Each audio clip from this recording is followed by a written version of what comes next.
Hola, la doctora Perla Mandelblum, Enrique Alcázar. Hoy pues, nos juntamos aquí para tener una plática sobre lo que nos viene en este país, en este mundo, en cuestión de negocios, porque todo el mundo está preocupado. Algún día se abrirá, si es que algún día sucede. Llevamos el 15 de mayo, que si el 1 de junio, que si el primero de no sé cuándo. Algún día abriremos, pero igual los negocios ya tienen que estar trabajando y tienen que estar funcionando. Y siempre cada uno que nos juntamos siempre es, ¿y tú qué vas a hacer en tu negocio? ¿Y cómo le vas a hacer en tu negocio? O sea, ¿qué vamos a hacer? Porque todo el mundo está preguntando en ese sentido. Y por eso pues hoy nos juntamos con Enrique, que además de ser presidente de Alcázar, ¿sí? Una compañía dedicada a crear negocios de alguna manera, porque son franquicias, de desarrollarlas, de todo eso. También es experto en muchos temas económicos, financieros y todo eso, porque si no, no podrías hacerlo. Oye, Enrique, entrando en tema desde ahorita rápidamente, ¿cómo ves la situación? ¿Qué le ves? Hoy estamos platicando así con el cafecito. ¿Cómo ves esto? Bueno, primero que nada, mil gracias, mi querido Isaac, por la invitación. Es un gusto compartir, no digamos que el foro, pero sí las cámaras y los micrófonos contigo.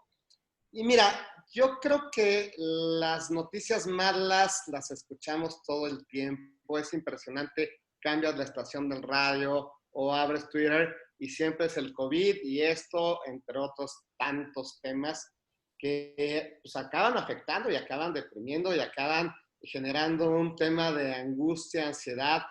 Imaginémonos esto para los empresarios que o no están operando o están operando a media tinta. Realmente la situación pues acaba siendo fatigante, ¿no? Cansado todo el tiempo estar bombardeados de esta información. Yo lo que quiero pues es plantear precisamente el qué va a pasar después, el entender que estas situaciones de crisis, estas situaciones de cambios tan dramáticos, de alguna manera son naturales, ¿no? De alguna manera tienen que suceder. Y el sector empresarial, por naturaleza, es siempre dinámico, es siempre cambiante, ¿no? En los últimos 200 años hemos transitado por 4 grandes revoluciones industriales, esta transformación digital por la que transitamos actualmente, pues tienen que llevar a actualizar sistemas productivos, sistemas comerciales, sistemas de distribución.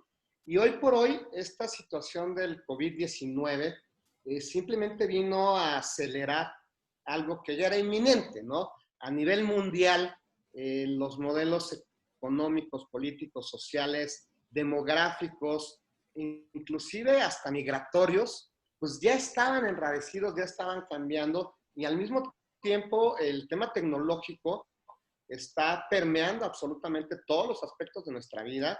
Estamos en esta etapa que le llaman el Internet de las cosas, donde el mundo real, el mundo virtual convergen y las líneas acaban siendo muy sutiles. Escuchaba yo que en los últimos 3 meses México ha avanzado en temas de digitalización y adopción tecnológica, lo que naturalmente hubiese avanzado en 4 años.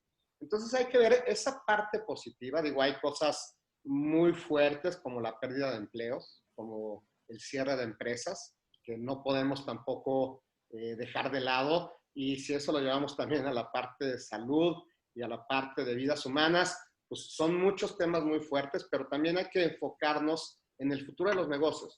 Y los negocios, la única constante, pues es el cambio, es la innovación, es el estar entendiendo las nuevas necesidades de tu cliente, los nuevos requerimientos y demandas del mercado y poderlos atender. Entonces, hoy por hoy, yo lo veo, Isaac, como una depuración de modelos de negocio a lo mejor obsoletos, arcaicos, donde hay unos que pensaríamos que ya no funcionarían y que los vemos funcionando, ¿no? Todo el tiempo. Hoy en todas las videoconferencias de repente se atraviesa el sonido de los tamales oaxaqueños calientitos o el ropavejero, ¿no? Se compran cortinas y tal, que son modelos de negocio pues, que ahí siguen, ¿no? Y que siguen funcionando, y tendrán su mercado, etcétera. Y obviamente hablamos de los negocios y particularmente las franquicias, ahora sí, que definitivamente tienen que tener un área de innovación, de desarrollo, y tienen que adoptar tecnología o desarrollar tecnología. ¿Cómo ves? Oye, dentro de eso mismo, y a reserva ahorita que también te pregunte, Perla, esto es una oportunidad para mucha gente. O sea, yo lo veo, y tú lo mencionaste, las franquicias. De repente mucha gente se va a quedar sin empleo, ¿sí? O tiene que aprovechar y tiene que decir, bueno, ¿qué hago de mi vida ahorita, no? O sus negocios que eran, como tú dices, no sé si arcaicos, pero ya no van con esto o que tuvieron que modificarse. Las franquicias pueden ser una opción, algunas de ellas para esta gente, o son caras, porque mucha gente tiene la visión de que una franquicia normalmente puede ser cara o no es una oportunidad, o mejor empiezo mi propio negocio yo solo y a ver qué hago, o qué sucede, porque pues, hay de todo, ¿no? Por ahí vimos unas que nos mandaste de el hotel, el Rapid Inn, luego platicamos de todos esos, Claro. pero supongo que hay franquicias fáciles, Mira, definitivamente no es que las franquicias puedan ser. Las franquicias son una excelente alternativa y una excelente opción para aquellas personas que a lo mejor se están quedando sin empleo o cuyos negocios ya no son lo suficientemente viables para poder seguir creciendo. A lo mejor el negocio sigue siendo rentable, sigue siendo eficiente, pero si quieren seguir creciendo van a tener que diversificar, o a lo mejor alguien que recibe alguna herencia o que vende una casa y dice, bueno, tengo un capital, este capital lo quiero poner a producir, y una excelente manera es a través de un negocio, ¿no? Un negocio siempre te va a ofrecer una mayor rentabilidad. Cualquier negocio, cualquier aventura comercial implica cierto nivel de riesgo. Sin embargo, en una franquicia ese riesgo se reduce de manera importante. Hoy por hoy hay franquicias de todo tipo. Hay muchos grupos operadores que están adquiriendo franquicias, inclusive extranjeras, y las están trayendo a México. Y ahí hablamos de otro nivel de inversión. Tendremos que separar entre franquicias como un tema de inversión y franquicias como un tema de autoempleo e incluso desarrollo patrimonial, ¿no? Y en ese sentido, creo que hay que aclarar ciertos mitos que hay sobre las franquicias. El primero es pensar que todas las franquicias son de alimentos y bebidas, ¿no? Mucha gente piensa en franquicias y automáticamente piensas en comida rápida. Y no, hoy por hoy en México hay cerca de 10 categorías de franquicias donde traemos obviamente alimentos y bebidas, pero salud y belleza, servicios turísticos, servicios automotrices, servicios profesionales, venta al detalle, educación, capacitación, formación. Prácticamente cualquier giro comercial de servicios o de turismo puede ser franquiciado, ¿no? Entonces, ese es el primer mito. La otra idea errónea que existe es que las franquicias son extranjeras, ¿no? Y que entonces vienen a explotar los mercados mexicanos, se llevan el dinero. Quien invierte es el empresario generalmente nacional. Quien desarrolla empleos donde se queda la utilidad es en México. ¿Y acaso se pagarán regalías al extranjero o al lugar de origen de la franquicia? Sin embargo, de 1,300 marcas que operan hoy bajo el modelo en México, el 85% son marcas 100% mexicanas. Entonces, el segundo mito es que las franquicias son extranjeras. No, la gran mayoría de las marcas que operan en México bajo el modelo de franquicias son mexicanas. Y el tercer gran mito tiene que ver con esto que comentabas, Isaac, de que las franquicias son muy caras, ¿no? Y la gente dice, híjole, ¿para qué invierto en una franquicia si lo puedo hacer por mi cuenta? Ahorita vamos a las ventajas y desventajas, pero te puedo decir que si bien el promedio de inversión en una franquicia en México es de alrededor de 3 millones de pesos, sí hay franquicias de cientos de miles de dólares, pero el 40% están abajo de 1,000,000 de pesos. Y esto es muy importante destacarlo porque, insisto, se vuelven opciones de autoempleo, ¿no? Alguien que dice, híjole, yo ya no quiero emplearme, ya no encuentro trabajo y no quiero poner un negocio de alto riesgo, pues me voy y busco una franquicia. Y hay franquicias de consultoría, hay franquicias de negocios inmobiliarios, de alimentos y bebidas, etcétera, que son sumamente accesibles y que además buscan esquemas de crecimiento con el propio franquiciatario. Esto es, abres la primera unidad y te dan facilidades para que abras una segunda o una tercera. ¿Por qué? Porque a las empresas franquiciantes les interesa seguir creciendo con sus propios franquiciatarios. Ventajas y desventajas. digo, un dato que es bien interesante, el INEGI nos dice que de cada 100 nuevos negocios, el primer año fracasan 50, el segundo año solamente sobrevive el 20%, al décimo año solamente sobrevive el 10%. Entonces, de cada 10 negocios nuevos, solo uno va a sobrevivir.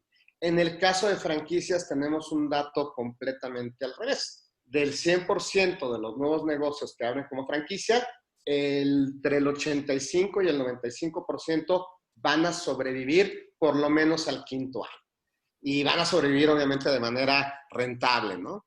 Y ahorita lo vamos a ver con los cierres de empresas, los cierres de negocios, tristemente en esta época, y vamos a ver que las franquicias van a ser las menos afectadas. No digo que no van a salir afectadas, que no van a tener sus golpes también, pero por la metodología financiera, porque son negocios administrativamente saludables, porque tienen buenas relaciones con proveedores, control de inventarios, procesos, protocolos y además esquemas de promoción de publicidad.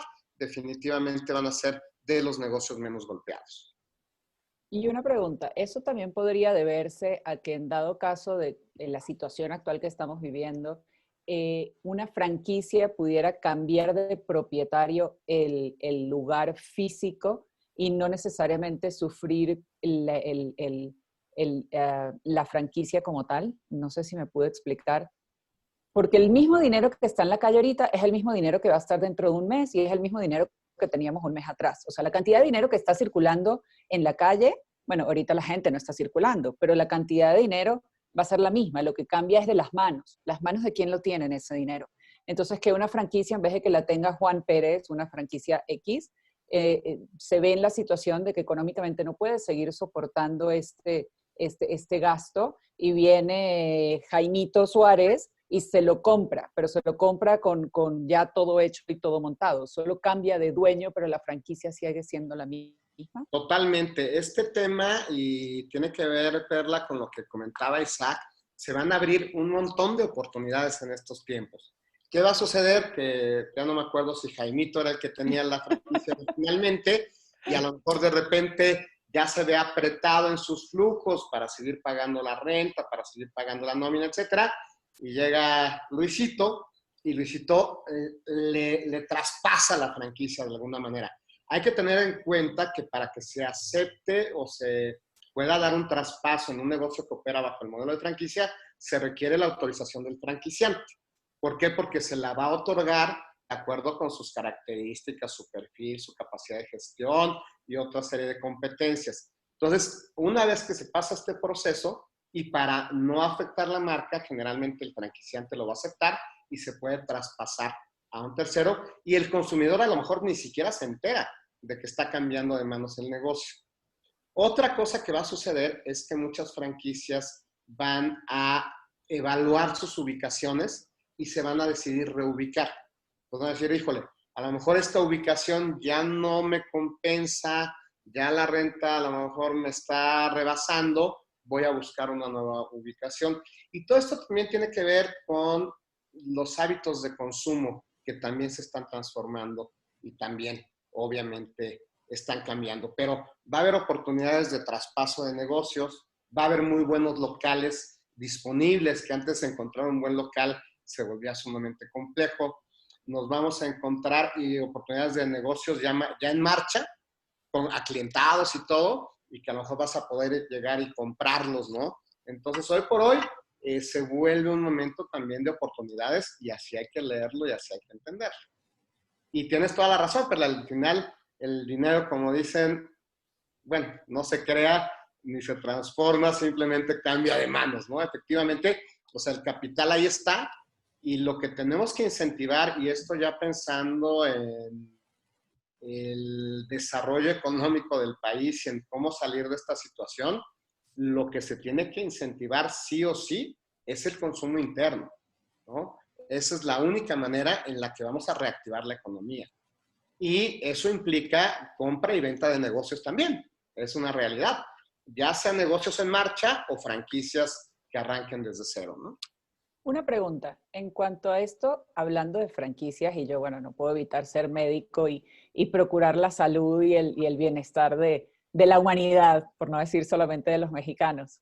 Ujú. En cuanto a, a que regresemos a esta nueva normalidad, las normas de protección sanitarias van a estar regidas por la cadena principal de estas franquicias o se va a ajustar por lo menos si la franquicia viene de Estados Unidos o viene de Francia, se va a ajustar a las normas sanitarias de cada país. ¿Cómo va a funcionar esta regularización a nivel sanitario en cuanto a las franquicias? Mira, excelente, excelente pregunta.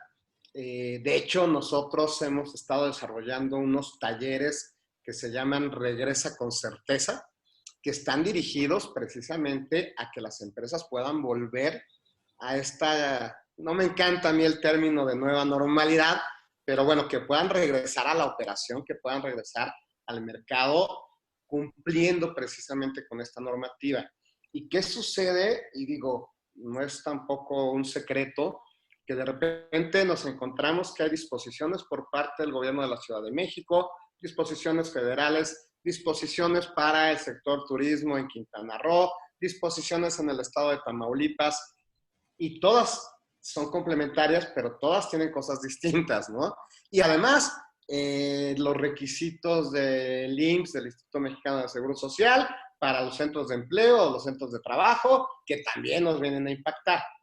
Nosotros nos dimos a la tarea de recabar toda esta normativa y además de investigar, por ejemplo, temas en Reino Unido, temas en España, curiosamente cuestiones en Ecuador y en Uruguay que ya van más avanzados que nosotros en este regreso a la actividad comercial, a la operación, y hemos recogido también mejores prácticas. ¿Qué es lo que va a suceder? Obviamente, como todos los temas de normativa, regulación, etcétera, las marcas tienen que cumplir con la normativa local, ¿no? Y en México, por ejemplo, muchos temas de funcionamiento, usos de suelo, etcétera, son hasta municipales o delegacionales. Entonces, tú tienes que cumplir con los requisitos del municipio o la delegación o la alcaldía, como se llaman ahora. Tú tienes que cumplir con los requisitos del Estado, la normativa del Estado, y tienes que cumplir con la normativa federal. Y además hay normas mexicanas especiales, por ejemplo, para talleres mecánicos, para manejo de residuos, por ejemplo, en tintorerías, etcétera. Entonces, las marcas tienen que cumplir con toda esta normativa y además con las políticas y estándares de la misma marca, que son esenciales para el modelo de negocio. El tema es que hay que encontrar precisamente el balance y el equilibrio, ¿no? Cuando la franquicia es nacional, pues de cierta manera corresponde al franquiciante, que es el dueño de la marca, que es el dueño del saber hacer, del know-how, del saber qué y saber cómo, el ir desarrollando todas estas políticas y estándares que cumplan con mejores prácticas y con normativa nacional, estatal, federal. Cuando el dueño de la marca es extranjero, generalmente si hay un master franquiciado, él va a ser el responsable, digamos, de hacer esta adecuación a la regulación nacional, ¿no? Y entonces ahí nos encontramos, digo, voy a poner un ejemplo, la famosa cajita feliz de McDonald's, ¿no? Donde en San Francisco está prohibido asociar la venta de alimentos con juguetes, por un tema de nutrición, etcétera, etcétera. En México hubo una iniciativa de ley en ese sentido, al final no pasó, pero pues al final se tiene que ir ajustando cada marca a la regulación en cada estado. Y eso podría ser un beneficio para las personas que quisieran invertir en un negocio, pues cuando ya se abra todo, sería un beneficio de que ustedes como franquiciatarios se van a encargar de todas estas normativas y de informar correctamente y no al dueño de un negocio de ir averiguando a cada una de las entidades cuáles son las nuevas regulaciones, ¿correcto? Correctísimo. Nada más voy a hacer una pequeñísima precisión. El franquiciante, o en el resto de Latinoamérica se le conoce como franquiciador, es el dueño de la marca, el que desarrolla el modelo de negocio. Y el franquiciatario, o el franquiciado para el resto de los países de habla hispana, es el que adquiere el negocio y se suma a la red, ¿no? Entonces, nada más esa pequeñísima precisión, ¿verdad? Y sí, efectivamente, mira, para que un negocio cualquiera funcione, tiene que tener la parte de administración, de ventas, de operación, de alta dirección, de planeación estratégica, de finanzas, de capital humano, de mercadotecnia, de comunicación, etcétera, etcétera, para que un negocio funcione, cualquiera, ¿no? Hay veces que somos multifuncionales, etcétera. Una franquicia, la ventaja es que el franquiciatario se va a dedicar a lo mejor a operar y a vender, ¿no? Pero con todas las políticas, sistemas, herramientas que le va a proveer el franquiciante. Entonces, el franquiciante le va a decir el qué y el cómo, y el franquiciatario lo va a hacer. Y toda esta parte de investigación, desarrollo, nuevos productos, estudios de mercado, los va a hacer el franquiciante. Y eso, por supuesto, que facilita y asegura el éxito del franquiciatario. Porque un pequeño empresario que está arrancando, micro, pequeño empresario, pues que dice, apenas estoy entendiendo el negocio, estoy al día, estoy a cargo de los empleados, etcétera, y además ponerme a ver tendencias de mercado y normativas federales, etcétera, a mí ya dámelo digerido, ¿no? Y eso es una de las grandes ventajas de la franquicia, como lo alcanzas a ver, Perla. Oye, Tuve, en todo ajá, esto, perdón, Isaac. bueno, sí, perdón, en todo esto, ¿tú qué le recomendarías a los negocios? O sea, ya sabemos que las franquicias tienen sistemas de esto, pero todo el mundo, algunos tenemos algún negocio, otros tienen otro, algunos tienen que ver con franquicias, otros. ¿Qué tiene que hacer hoy los negocios ahorita que vuelva a abrirse toda la economía de alguna manera? Pero de todas maneras, hoy seguimos trabajando y vendiendo y tienes que estar trabajando.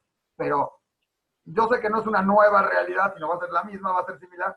Pero ¿qué le recomendarías hoy a un negocio, a alguien que tiene su pequeña tienda o su restaurante o algo? ¿Qué tiene que hacer? Porque cada día oímos, va a cerrar uno, va a cerrar el otro, aguantar más, cerrar, se va a regresar a una normalidad como era antes, algún día vamos a recuperar, o mejor, cierro y me dedico a otra cosa y empiezo a ver de qué me dedico en vez de estar perdiendo ahorita. ¿Qué tienes que hacer? Primero que nada, yo creo que tienes que entender tu propio negocio y entender cuáles son tus diferenciadores, tus ventajas competitivas, tu propuesta de valor y ver si esos diferenciadores siguen vigentes para el nuevo mercado o para los nuevos hábitos de consumo. ¿Por qué? Porque había temas por los cuales el cliente te prefería y si esos factores ya no van a ser diferenciadores, pues entonces sí tendrás que replantearte qué tan vigente es tu negocio, qué tan actualizable es tu negocio. Y entonces, si ves que no encuentras una buena respuesta, tal vez sí decir, bueno, me puedo dedicar a otra cosa, ¿no? Pero yo creo que ese será el menor de los casos. Algo que tenías que haber hecho desde el principio de esta situación era un manejo de flujos, ¿no? Y una proyección para decir cómo puedo aguantar. Y si tendrías que darle las gracias a algunos de tus colaboradores, hacerlo desde el principio, no esperarte. Ya sé que suena un poquito cruel, pero al final, si no hay negocio, no va a haber empleo para ninguno, ¿no? Entonces, sí se vuelve importante. Negociar con tus proveedores. Algo que yo sí identifiqué es que realmente el sector empresarial ha sido sumamente solidario y empático durante esta situación. Los arrendadores han estado muy abiertos a negociar. ¿Por qué? Porque prefieren cobrar el 60, el 30 o el 20% de la renta y tener un inquilino a que pedirte local y cobrar el 100% de nada. Entonces los arrendadores son flexibles. Por otro lado, los proveedores y sobre todo en cadenas de franquicia han generado buenas estrategias de comunicación. En fin, o sea, ha habido una buena empatía y buena relación con los proveedores. Nosotros tenemos un modelo de aceleración que se llama NETBA. NETBA viene de NET, de Red, y BA de Business Alliance. Y tenemos, además de la estructuración de franquicias, por lo que somos más reconocidos, vamos a decir, somos aceleradora de empresas, incubadora de alto impacto. Y en este modelo NETBA entendemos que hay 3 ejes de impacto dentro de las empresas. Uno que está íntimamente vinculado con la parte de estructura, control, y ahí es donde hablamos de manuales, procesos, políticas, contratos, protección a tus derechos de propiedad intelectual. Otro que tiene que ver directamente con la rentabilidad, y ahí hay que entender tu estructura de costos, tu flujo, el valor de tus activos físicos, el valor de tus intangibles, ¿no? Todo lo que tiene que ver con el valor financiero y económico de tu negocio. Y el tercero tiene que ver con la parte de proyección y crecimiento, acceso a nuevos mercados. Y esos son los 3 ejes que tenemos que trabajar en todas las empresas. Un negocio que no está pensando en crecer es un negocio que se tiene que preparar para cerrar, ¿no? ¿Por qué? Porque hoy por hoy alguien quiere tus clientes, alguien quiere tu mercado. Entonces tú tienes que estar preparado no solamente para mantener y generar lealtad, sino para ir por los clientes de los demás. Esa es la realidad. Entonces, si no estás pensando en crecer, hay aguas, ¿no? Ahora, ¿qué fuerzas, le llamamos nosotros las 5 fuerzas de desarrollo, van a venir a impactar a estos ejes, ¿no? Y las fuerzas tienen que ver con una muy buena planeación estratégica, de tener muy claro dónde estás parado y hacia dónde te diriges. Un tema de acceso a capital. Es muy difícil crecer sin capital. Y no quiere decir que traigas el dinero en la cartera, pero que tengas acceso a fuentes de financiamiento, etcétera. Un tema, obviamente, de desarrollo de competencias, capacidades, etcétera. Y, obviamente, una cuestión de outsourcear o tercerizar temas de consultoría o servicios que no tienes que tener tú in-house, ¿no? Y finalmente, un tema fundamental, y yo creo que hoy se vuelve medular, que es la parte de TICs, la parte de tecnologías de información y comunicación. Hoy un negocio, aunque no sea un despacho de abogados, cualquier negocio que se te ocurra, que no tenga información en tiempo real, que no haya adoptado, y no digo desarrollado, adoptado tecnologías de información y comunicación, que hoy por hoy además son sumamente accesibles, sumamente intuitivas y fáciles de utilizar, es un negocio que no va a poder dar el siguiente paso, ¿no? Entonces, ¿qué tienes que hacer? Y volviendo a la pregunta, Isaac, entender muy bien tus ventajas competitivas, tus diferenciadores, entender muy bien las nuevas demandas del mercado y hacer las adecuaciones en tu parte operativa, cuidar muy bien tu parte financiera, seguir planeando tus temas de crecimiento y hoy por hoy desarrollar nuevas competencias, adoptar tecnología y asesorarte de expertos, ¿no? Finalmente sería como que el resumen de qué hacer. Si ves que tu negocio ya no da más, pues entonces sí. Y es válido también de repente decir, híjole, este modelo de negocio ya dio lo que tenía que dar y ahora dónde sigo, ¿no? Comentaste algo Adelante. acerca del outsourcing. El outsourcing es algo que le beneficia a las personas que tienen negocios, pero hasta cierto punto, ¿qué tanto le puede beneficiar a un empleado? Ya que no le da las prestaciones que un empleo regular sí le daría. Mira, outsourcing vamos a entenderlo como tercerizar servicios. Un outsourcing es el outsourcing de nómina, que es al que te refieres, Perla, que es el que alguien más te administre la nómina. Y hay empresas muy grandes, sumamente fuertes y formales, que, y te lo digo abiertamente, ¿no? Nosotros trabajamos con una empresa de outsourcing, todos mis colaboradores tienen todas las prestaciones y más. ¿Por qué? Porque como manejan estos volúmenes, tienen seguros para servicios funerarios, para emergencias médicas, descuentos para lentes, descuentos para servicios veterinarios, un montón de beneficios, porque muchas empresas se acercan con ellos y dicen, oye, tú que tienes una nómina de tantas personas, les quiero acercar estos beneficios, ¿no? Y realmente, si me preguntas hoy, ¿cómo están mejor mis colaboradores? Si yo les pagara directamente las prestaciones de ley o con el outsourcing, están mucho mejor con el outsourcing. Hay empresas que no operan correctamente y por eso es que ya hay cierta normativa y cierta regulación, ¿no? Para que los colaboradores tengan todas las prestaciones de ley y en estos casos muchos mayores beneficios, ¿eh? Qué bueno que lo aclaras, porque creo que hay mucha gente que no tiene clara esta parte y que no quiere ir o acudir a un outsourcing por este miedo de no tener prestaciones y que las prestaciones en una empresa establecida sean mejores o sí existan. Entonces, me encanta la idea de que lo hayas aclarado porque... Mira, yo lo he vivido, por ejemplo, algún colaborador saliendo de la oficina tuvo un percance, ni siquiera de trabajo, ¿eh? Y fue al hospital y el outsourcing directamente pagó al hospital. O sea, él no tuvo que sacar un peso de su casa, ¿no? Y me ha tocado 1001 experiencias en ese sentido, donde los beneficios son mucho mayores. Y lo que haces como empresario es que te dedicas a tu negocio.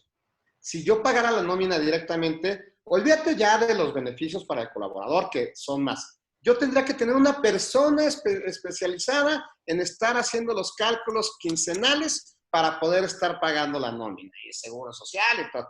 Yo con esta empresa, con ellos firman el contrato. Si hay una relación laboral y una responsabilidad de mi parte, eso es innegable. O sea, no es que yo me desentienda.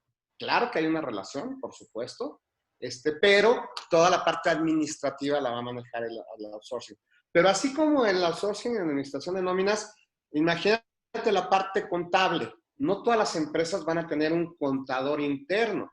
Muchas lo outsourcean, o sea, lo tercerizan con un despacho contable externo, o la parte de marketing, o sea, hay muchos servicios que te conviene subcontratar por fuera. Hay muchas empresas, por ejemplo, de servicios de limpieza, ¿no? Que limpian centros comerciales, hospitales, oficinas y tal. Y tú como empresario contratas a la empresa.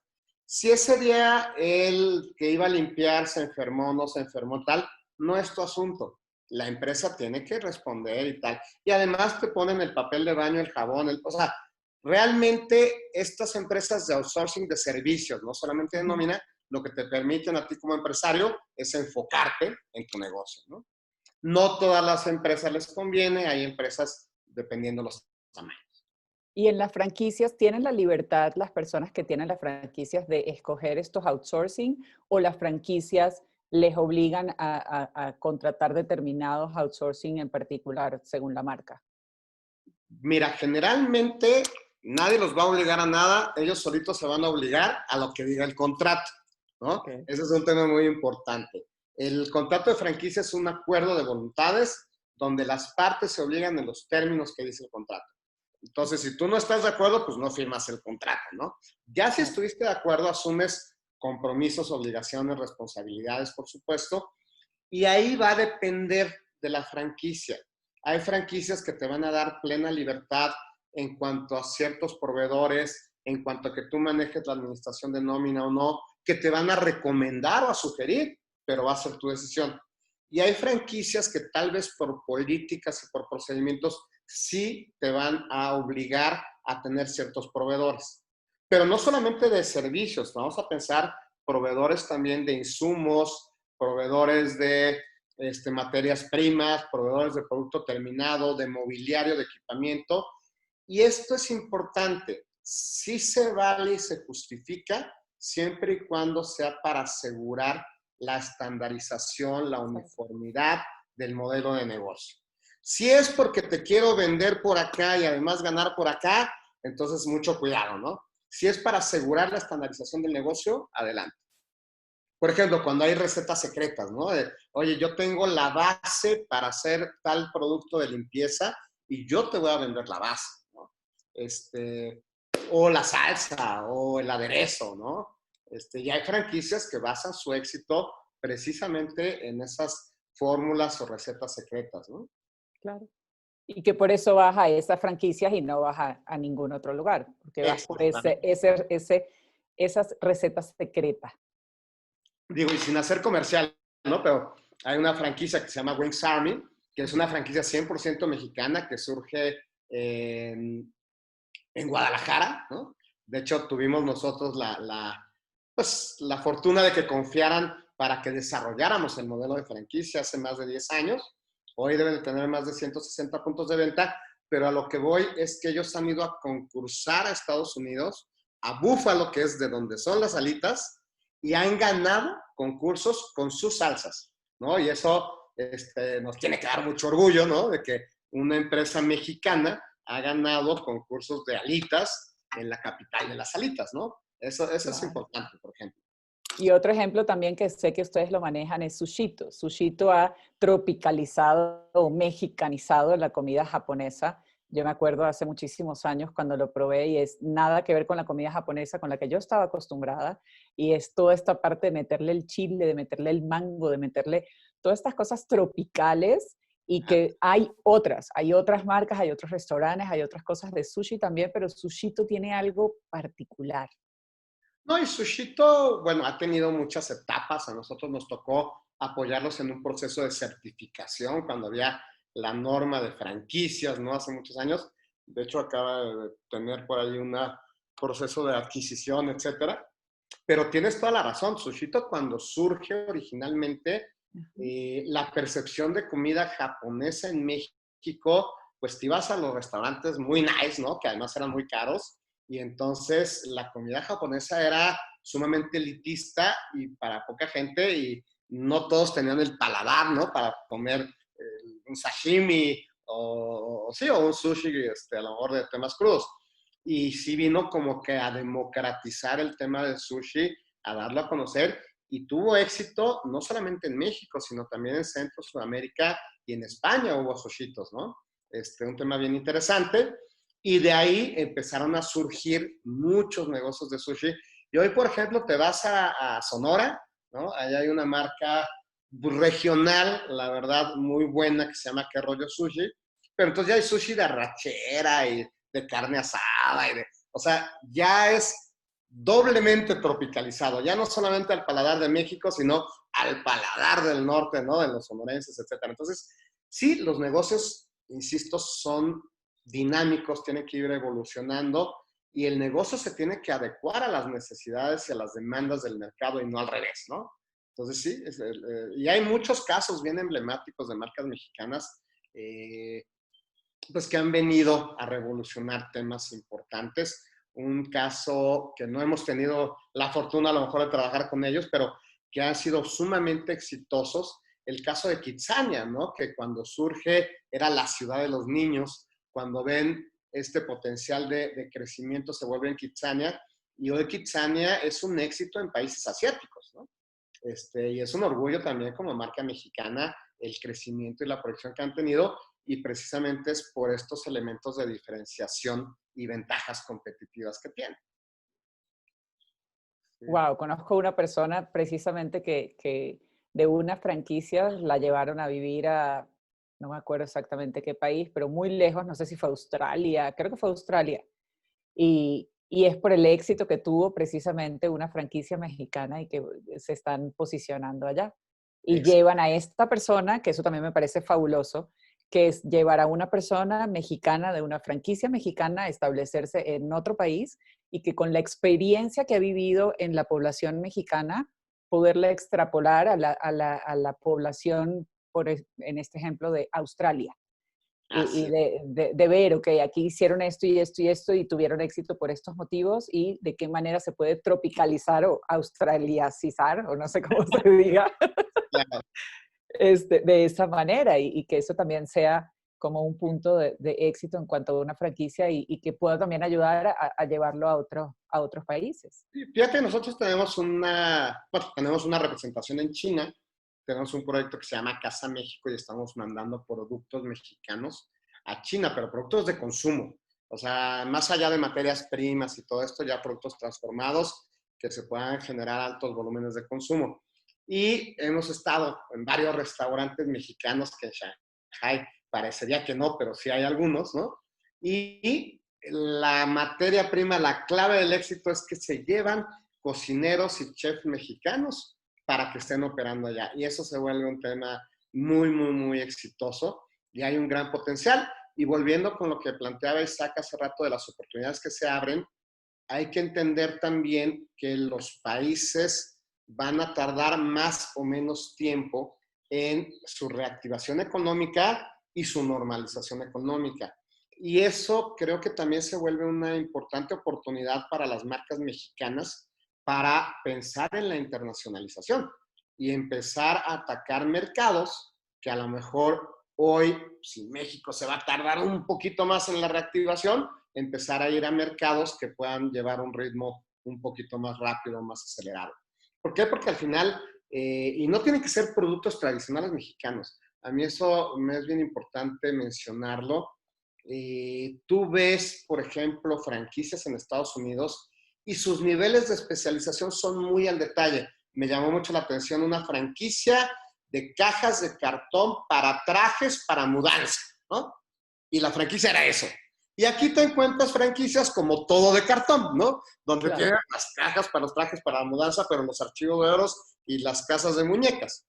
Entonces, como que las franquicias mexicanas son más versátiles tienen más unidades de negocio, más complementación, y eso nos permite que podamos ser más exitosos en el extranjero. O sea, las marcas mexicanas son perfectamente capaces de competir a cualquier parte del mundo.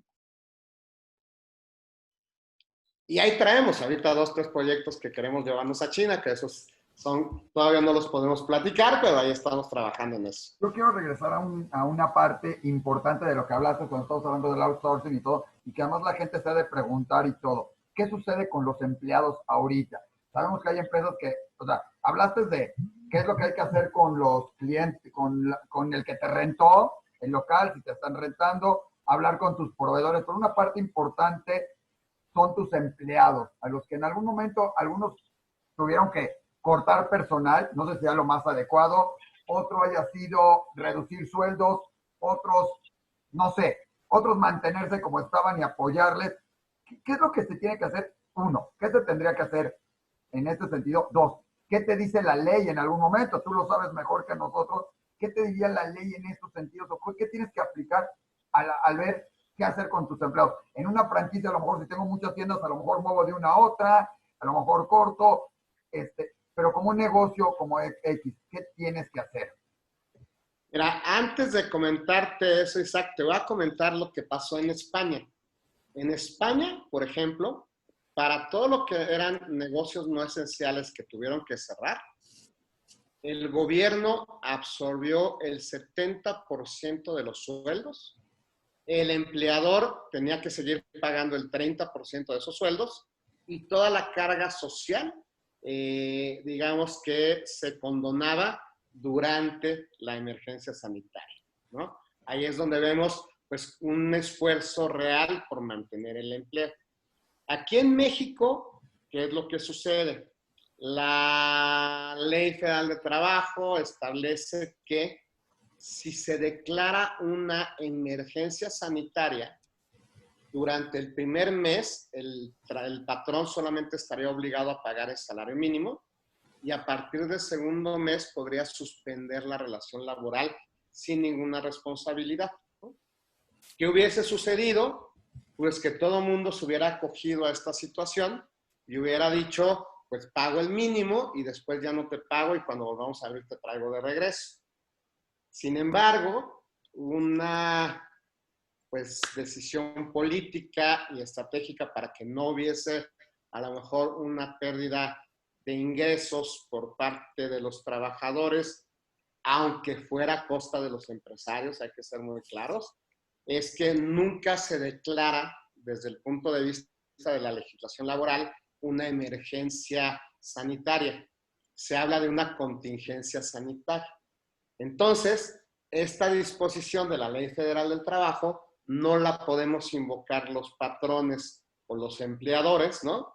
Y si quisieras haber hecho una negociación con tus colaboradores, tendrías que haberlo ido a plantear a las juntas de conciliación y arbitraje, que por cierto estaban cerradas. Entonces, orillan al orillan opciones: a correr a la gente o a seguirles pagando a costa incluso de la continuidad histórica de la supervivencia del propio negocio. Lo decía yo hace rato, la verdad es que los empresarios mexicanos han sido sumamente empáticos, sumamente solidarios. En el sector franquicias también hay que entender una cosa. Somos muy intensivos en la capacitación. Entonces, si yo tengo a mis colaboradores a los cuales ya les invertí 1 año, 6 meses, 5 años de capacitarlos y los dejo ir, el traer gente nueva y volverlas a capacitar también me va a salir brutalmente caro. Entonces, los empresarios están buscando todos los esquemas, toda la medida de lo posible para poder mantener a sus empleados, ¿no? No es un tema meramente humanitario, también hay un tema de conveniencia precisamente por mantener ese talento que ya he desarrollado. Sin embargo, pues muchos negocios ya no están aguantando. Muchos negocios ya ahorita que pensaban que ya iban a poder abrir y le dicen, no, ¿qué creen? El semáforo todavía está en rojo. No me voy a meter si es correcto o no es correcto, ¿no? Esa es otra decisión política, económica, social y de salud. Pero llevamos cerrados muchos desde mediados de marzo, ¿no? Aguanta nóminas, aguanta tal. ¿Y qué es lo que ha pasado? Los empleados también lo han entendido. Los empleados están viendo cómo su patrón sufre por pagarles el sueldo. Y entonces están aguantando también y muchos están aceptando que se les ajuste el sueldo, por lo menos temporalmente, o que no se paguen bonos, o que pues ya algunos cuando se están retrasando en el pago de las nóminas, pues los empleados están aguantando, ¿no? Cuando vuelvan a abrir las juntas de conciliación y arbitraje, va a ser una locura por todos aquellos que no pudieron aguantar, que tuvieron que darles las gracias y que van a ir a lo mejor a pedir indemnizaciones y demás. Entonces, hoy por hoy, ya vemos que a nivel nacional hay más de 1 millón de empleos formales que se han perdido. Yo creo que dentro del sector franquicias, donde hablamos de cerca de 900,000 empleos directos, no se van a perder ni siquiera 50,000, pero siguen siendo muchos. O sea, no se debería de estar perdiendo el empleo, ¿no? Entonces ya vimos jurídicamente qué tendría que suceder, ya vimos éticamente, yo creo que tendría que haber un mayor apoyo al sector empresarial, que es el que genera empleos. Ojo, los empleos no se generan a través de programas sociales. Los programas sociales son de altísima utilidad y definitivamente yo también coincido, hay que apoyar a los que menos quieren y definitivamente hay que apoyar también al sector informal, porque el sector informal también come y también genera, aunque no paguen impuestos, pero hay que apoyar al sector formal de la economía que genera impuestos, que paga impuestos, que genera empleos formales, que genera empleos bien capacitados. Entonces, ¿cuál es la realidad? Que los empresarios están aguantando de su bolsa para que no haya una pérdida todavía peor de empleos. Y sin meterme en temas muy políticos, porque luego... Sí, lo vimos. O sea, la parte de lo que están haciendo en otros países, pues qué bueno que lo hagan en otros. En este país, bueno, vimos otras respuestas, otras cosas. Muy concretamente, Enrique, hoy yo soy empresario, tengo mi negocio, ya no hice todo lo que tú dijiste, no pude planear, no estoy preparado, no estaba preparado, o sea, no esperaba esto. Me iba bien, a lo mejor tenía un negocio de tiendas y me iba muy bien, porque tenía tiendas en 10 lugares diferentes, o a lo mejor tenía una imprenta, o a lo mejor tenía, y todo esto se me vino encima, y nadie estaba preparado para que me digan un buen día, cierra todo. Todos esperamos cambios graduales, pero aquí se vino otro. Muy concretamente, a este empresario, o a este empleado, o a este empleador, ¿qué le dirías? Tiene que esperar y hacer ahorita.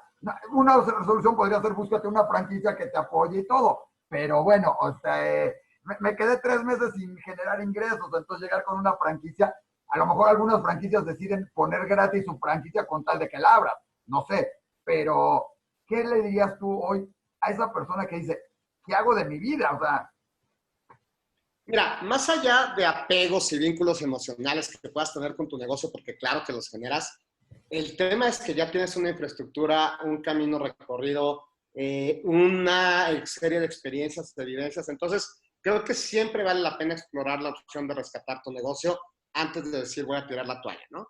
Y también es válido cuando digas ya hasta aquí llegué, hasta aquí llegué. Así como planteamos este servicio que se llama Regresa con certeza, verifícate, que lo hacemos a manera de taller y donde también visitamos a las empresas y vemos todo lo que necesitan para regresar con todo el cumplimiento de normas. Ante esta situación, donde nosotros entendemos que una planeación estratégica generalmente nos va a llevar a lo mejor de 1 a 3 meses y donde hoy no tienes ese 1 a 3 meses, hoy tienes que tomar decisiones inmediatas, creamos un producto de consultoría que también lo damos a manera de taller, que se llama Do It, Implementa. O sea, hazlo e implementa, ¿no? No le des vueltas. ¿Y qué es lo que hacemos? En una planeación estratégica tú ves tus fortalezas, debilidades, amenazas, ¿no? Ves tus ventajas competitivas, analizas tu filosofía empresarial, analizas todos tus flujos, etcétera, etcétera, etcétera. Y a lo mejor generas una serie de acciones que te va a llevar mucho tiempo en la parte de implementación. Lo que hacemos ahorita es que sacamos una fotografía de tu negocio, hacemos una cosa que desarrollamos nosotros que la llamamos un checklist situacional, que es ¿cómo estás hoy? Y a partir de ahí determinamos las acciones inminentes que tienes que desarrollar y las priorizamos. Y tomamos 3, máximo 5, y nos enfocamos a esa implementación para darle la vuelta precisamente a tu negocio. Y ya después veremos temas a lo mejor de más alto impacto, más sustentables, etcétera. Pero de entrada lo que hacemos es priorizamos acciones, tomamos decisiones de una manera muy ágil, muy rápida, para que las puedas implementar también de una manera muy ágil, muy rápida, de acuerdo con tu situación en particular. Hay quien tendrá que fortalecer su operación, quien tendrá que adoptar tecnología, quien tendrá que cambiar su enfoque al mercado. Va a depender de cada negocio, ¿no? Pero siempre es buscar cuáles son esos diferenciadores y esas ventajas que tú tienes para poder sacar el mayor provecho, ¿no? Y eso, por supuesto, lo hacemos a través de un taller para que tú mismo lo hagas, o lo damos de una manera completamente a la medida. Bueno, ya nos sirvió para que te publicites tu taller y la gente que lo quiera tomar, estuvo muy bien. Y de tu taller... Pues es que me preguntas, ¿qué hacemos? Pues eso. Está bien, está bien. Es que mira, de todo esto. Oye, pero muy bien, ya nos diste el taller todo esto. Pero no nos dijiste, danos por lo menos unos puntitos de lo que ves en el taller, de lo que le dirías, aparte de tomar el taller de todo eso, algunos puntitos de decir, a ver, 1, haz esto, reinvéntate, analiza tu negocio, cierra esto, contrata más personal. Es momento, alguien alguna vez me enseñó que en momentos de crisis, ¿sí? Es cuando hay que aprovechar y ser valiente. Sears durante la Segunda Guerra Mundial se atrevió a sacar su catálogo. Si no me equivoco, es de la Segunda Guerra Mundial o esto. Cuando todo el mundo decía, corten publicidad, no hagas nada, cierra, patente, no va a haber nada, Sears se aventó a decir, a ver, hoy hay que vender a domicilio, hay que sacar el catálogo y mandárselos, acércalo. La gente antes decía, es que ¿quién va a comprar a domicilio todo esto? Es más, veías la caricatura del coyote y el correcaminos, y el señor compraba de Acme, que yo quisiera ser dueño de esa empresa. Digo, no sirve todo, pero el señor ya compraba a domicilio, ya lo pedía años antes de que siquiera se nos ocurriera el internet, ¿no? Entonces, alguien me dijo, hay que ser agresivo, hay que ser valiente, hay que arriesgarte en todo esto. ¿Tú qué le dirías hoy a este empresario? Ya dijiste, si tu negocio no te sirve o no lo estás viendo, cámbialo o reinvéntalo. ¿Cuáles serías tú? ¿Qué tiene que hacer hoy sentarse el empresario hoy y decir en su casa, a ver, puntos claros? 1, checa tu negocio, checa esto, checa el otro. O sea, como puntos, yo sé que tienes el taller, pero motivemos a la gente a que vean que sí sabe. Bueno, precisamente el taller lo que tiene es la respuesta a esta pregunta que me decías, a ver, ¿qué tengo que hacer? Y la respuesta va a ser muy diferente dependiendo la situación de cada empresa. Por eso este checklist situacional. Pero si me dijeras 3 cosas que sí o sí tienes que hacer, la primera, y esto creo que es determinante, es mantenerte presente y en comunicación con tu cliente y con tu mercado. Tu cliente y tu mercado siempre te tienen que tener en la cabeza, siempre tienen que saber que tú estuviste ahí, en las buenas, en las malas, en las mejores, ¿no? Claro. Y decir, esta marca sí me genera identidad, sí me genera valor. Y hoy hay muchas maneras de comunicarte directamente con tus clientes a través de medios digitales, etcétera, etcétera. Entonces, es estar presente en la mente de tu consumidor. Y eso que te lo digo a ti, Isaac, que en todos los grupos que abro, mis correos, las páginas, siempre está presente tu marca, ¿no? Entonces, eso hay que hacerlo, ¿no? Definitivamente. Y eso es un must. El segundo punto es entender precisamente tu estructura de costos contra tu estructura de ingresos, ¿no? O sea, realmente entender. Y cuando la época es un poquito de mayor estabilidad, a lo mejor nos podemos dar el lujo de subsidiar unidades de negocio que no son tan rentables con las que son muy rentables. Hoy tenemos que entender que cada peso que me gasto tiene que generar la mayor rentabilidad. Y lo que no me genere, a un lado. Y eso lo desecho. Y lo que sí me genera, tengo que estar metido al 100%. Porque hoy no podemos cometer muchos errores. El tercer punto es entender los cambios que está teniendo mi mercado. Hoy convivimos 4 generaciones de consumidores diferentes, ¿no? Hablamos obviamente de los boomers, hablamos de la generación X, hablamos de los millennials y hablamos de los centennials. Y todos tienen necesidades, deseos, apetitos diferentes. Y todos tienen hábitos de consumo diferentes y todos tienen formas de pago inclusive diferentes. Entonces, hay que entender estas características del mercado para saber cómo me voy a comunicar con el mercado que me quiero comunicar. Un error es quererle hablar a todos. Yo tengo que escoger el perfil de cliente y eso hablamos de generaciones, pero vamos a hablar de diferencias en temas de género, en temas de nivel socioeconómico, en temas geográficos. O sea, hay muchas características que yo tengo que entender y entonces hablarle directamente al mercado y al consumidor que quiero traer. Y todo esto yo lo resumiría en un tema, que es ejecución. Hay que tomar decisiones muy rápidas, bien informadas, pero rápidas. O sea, yo no me puedo dedicar ahorita a hacer una gran planeación. Tengo que tomar decisiones y tengo que ejecutarlas. De nada sirve que tengas perfectamente claro todo lo que tienes que hacer y digas, el lunes empiezo. No, si ya sabes lo que tienes que hacer, hazlo, ¿no? Por eso el do it, ¿no? Hazlo. ¿Por qué? Porque si no, el tiempo te va a rebasar. Y hoy de repente yo veo y escucho gente que dice, ya me aburrí en esta cuarentena, ¿no? Yo digo, ¿a qué hora te aburres? Ahorita es cuando tienes que estar pensando más, produciendo más, generando más. ¿Por qué? Porque cuando el destino nos alcance, ¿no? Cuando lleguemos a la activación económica, los que estén preparados, los que estén listos, van a ser los que van a sobresalir. Entonces, yo lo resumiría en eso y el punto sería la ejecución. Y la ejecución hoy, no te esperes, ¿no? Perla, algo que tú quieras preguntar, creo que esto nos dejó bastante claro estos puntos, estos consejos han sido muy ilustrativos. Le faltó en el punto como 4 o 5 de checa la posibilidad de tener una franquicia y acércate con Enrique, hay de todas posibilidades. Oye, justo esto te iba a decir, hay la posibilidad, por ejemplo, una franquicia. Hoy en día vemos que muchas cosas funcionan, pero por ejemplo, para una franquicia le podría convenir ahorita decir, ven, adquiérelo todo y además no te cobro ahorita o te la doy, conviértete en franquicia o alguna cosa así. O sea, esquemas nuevos, porque estábamos acostumbrados a que la gente busque la franquicia. Yo sé que las franquicias buscan, o sea, se exhiben, pero antes era mucho la gente buscaba, quiero una franquicia y de repente tienes una feria de franquicias X donde están y vas y dices, a ver, esta cuesta 2 millones, no, esta cuesta 10, esta no te cobra la de esta.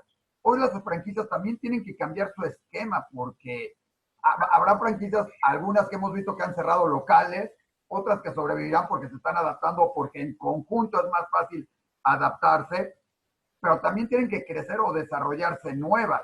Entonces, va a cambiar la forma en que trabajan las franquicias, con su franquiciatario, franquiciatante, franquiciador, y con todos los términos que quieres usar en este sentido. Olvídate del cliente porque el cliente no se va a dar cuenta de muchas de esto, pero va a cambiar estos esquemas, o la gente que no tenía una franquicia, ¿vale la pena volverlo? O sea, ¿cómo está el esquema de franquicias ahorita después de algo que además le tocó internacionalmente? O sea, le tocó a McDonald's, por decir, en México, pero también le tocó en Estados Unidos y le tocó en todos lados del mundo, como le tocó a Burger King, para que estén las dos y no digamos, ¿sí? Y le tocó a cada una, ¿no? Claro, mira, te voy a poner 3 ejemplos rapidísimos que a mí me llaman mucho la atención.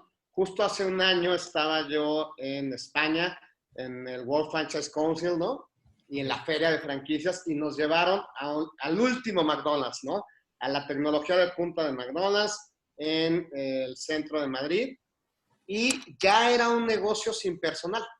Tú no veías a un empleado. Y te estoy hablando hace un año, más de un año, ¿no? Antes de la pandemia y todo esto. Y llegabas y todo era touchscreen y el producto llegaba en un riel y un espacio completamente diferente. No había juegos de niños, sino era un espacio como que más para jóvenes, adultos jóvenes. Un modelo completamente distinto. Aquí en México, insisto, y no es por hacer comerciales, pero marcas, por ejemplo, como EPS, que es un taller mecánico orgullosamente nacional, que compite y le gana a cualquiera de los internacionales y que incluso ya tiene presencia en cerca de 5 países. Desde hace ya 2 años había desarrollado una aplicación para estar en comunicación con sus clientes, avisarles cuando tenían servicio, darles bonos, puntos, etcétera, etcétera. Tintorerías Max, por ejemplo, también tienen una aplicación ya desarrollada desde hace más de 2 años O sea, las marcas ya se venían preparando, no para el COVID, no para la pandemia, para la revolución digital, ¿no? Eso es un tema bien importante. La pregunta que hace Zach la desmenuzaría en 3 partes. Hoy hay muchos negocios que son muy exitosos y no se habían dado cuenta que lo eran. Y hoy muchos de estos negocios están pensando en voy a crecer a través del sistema de franquicias. A nosotros se nos están acercando varias marcas ya, muchas empresas que nos dicen, oye Enrique, yo no sabía que mi negocio era probado, diferenciado, que tenía estas ventajas, ya lo entendí, ayúdame a hacer franquicia porque me está yendo bien. O sea, no puedes pensar en franquiciar un negocio que no es rentable, ¿no? Estamos de acuerdo. Entonces, desde ese punto de vista, sí está cambiando la visión de muchos empresarios que antes no volteaban a ver el modelo de franquicias como un esquema de crecimiento y hoy ya lo están volteando a ver. En la parte de comercialización de franquicias, sí hay marcas que están sacando, por ejemplo, una que tiene que ver con pies y demás, que dicen 25% de descuento en la cuota de franquicia por COVID, ¿no? Otras, desde la feria de franquicias de marzo, ya estaban sacando modelos de menor inversión, modelos, franquicias de bajo costo, ¿no?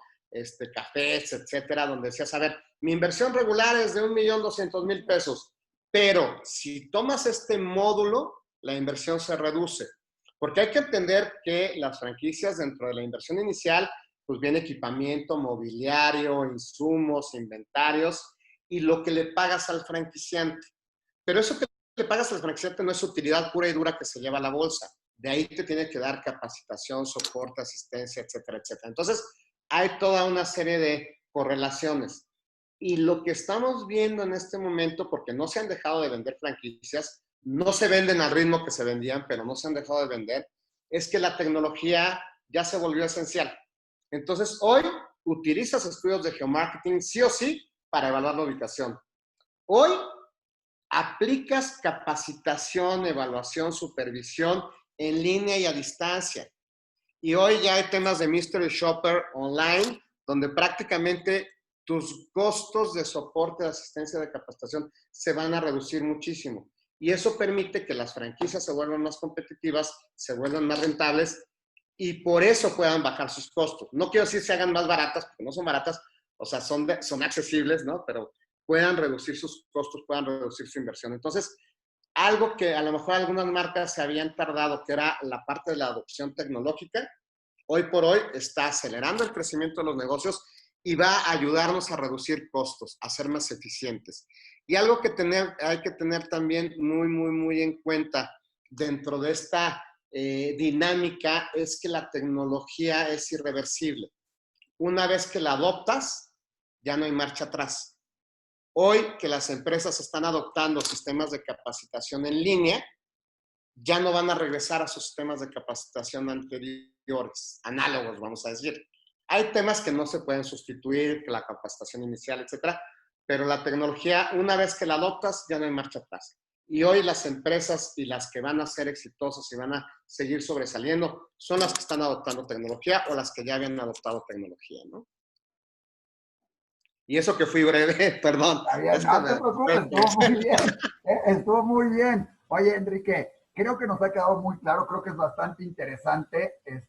Nos estamos afrontando, aunque tú no lo quieras mencionar como tal, una nueva normalidad o una nueva realidad.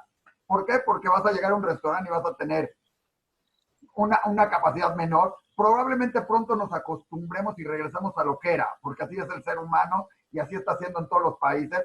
Y nos va, entre comillas, valer el coronavirus, el COVID, pronto habrá una vacuna y habrá otras y estaremos otra vez como si no hubiera sucedido nada, pero mientras va a haber quedado muchas afectaciones, pero hay que estar preparado para eso. Y eso es justamente lo que platicamos hoy contigo. Me encantó que pudieras darnos estos tips, estas sugerencias y que nos plantearas cómo está, porque nos los vamos a enfrentar, nos va a tocar y como tú dices, en todos los grupos todo el mundo está vendiendo de todo.